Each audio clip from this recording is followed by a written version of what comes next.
Hi, I'm Doug with Countryside Co-op.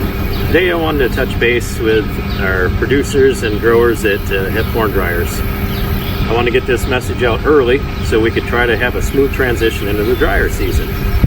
First thing I'd like to mention is that we have a little bit of downtime right now, that it would be a great time to go out, just turn on the system, see once we have any leaks. Every year we get bombarded with a bunch of calls and that stuff with the systems. Needless to say, there's a lot of things that take place. We have a lot of expansion and contraction through the winter months and then during the summer heating season that cause some small leaks in dryer systems. In order to have a smooth transition into the dryer season, you go out, take and turn them on, see once you have any leaks, listen for any hissing, look for any frost. You're going to be able to smell it. Needless to say, turn them on. You don't have to fire up the dryer, but just take and turn on the system and take and look around, see what you see. If you have anything that's leaking, give us a call. We can get it worked into our schedule, give you a nice smooth flow right into the dryer season, so then that way there's no delays.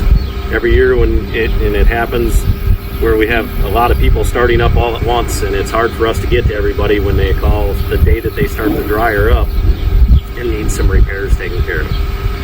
Things to look for, needless to say, flare nuts in the system. If they get moisture in them, depending on how they're situated, that can cause a problem in the system because of the fact that it gets moisture in there, freezes, contracts, cracks a nut. Needless to say, that causes a leak because of the fact it doesn't have a good seal anymore. Tanks that have settled possibly, and you got black pipe involved, and the twisting and settling of the tanks, that causes problems because needless to say, it can work something loose. It can take a twisted line and possibly loosen it. So all of them things can take place over the winter months and into the summertime. Great time to get your summer fill on your tanks also at this point in time.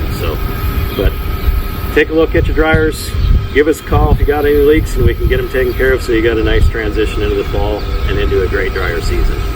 Thanks for watching, and I'm Doug with Countryside.